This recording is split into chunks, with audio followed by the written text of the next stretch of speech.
मुसलमानों का अहम त्यौहार कुर्बानी यानी बकरीद की नमाज कल रविवार को सुबह पढ़ी जाएगी। इसके लिए तमाम इलाकों में ईदगाह को तैयार कर लिया गया है। आप देख सकते हैं ईदगाह कितना खूबसूरत नजर आ रहा है। आपको बताते चले कि कुर्बानी का त्योहार ईद उल अजहा मुसलमान हजरत इब्राहिम अलैहिस्सलाम के याद में हजारों साल से मनाते आ रहे हैं और ये हजरत इब्राहिम नबी अलैहिस्सलाम की सुन्नत है। क्या कहते हैं जनप्रतिनिधि सुनिए। हम और साथ में सारे मुस्लिम भाई और हिंदू भाई मिल करके ईदगाह की जो है आज हम लोगों ने सफाई किया है, क्योंकि कल 7 बजे जो है ईदगाह पे सारे मुस्लिम भाई नमाज पढ़ेंगे और इस बकरीद के मौके पे सारे मुस्लिम भाइयों को हम तहे दिल से हार्दिक बधाई देते हैं और हम लोग का हिंदू मुस्लिम का जो है सौहार्द बना रहे, सब लोग साथ मिल के रहे, इसी शुभकामनाओं के साथ आपका सूरज सम्राट है। ये कहते हैं कि हम हिंदू मुस्लिम भाई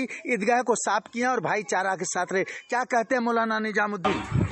मुल्क के तमाम मुसलमान और हिंदू मुस्लिम भाइयों को ईद की मुबारकबाद देते हैं और ये दुआ करते हैं कि ये ईद कुर्मा अमन और सुकून के माहौल में मनाएं।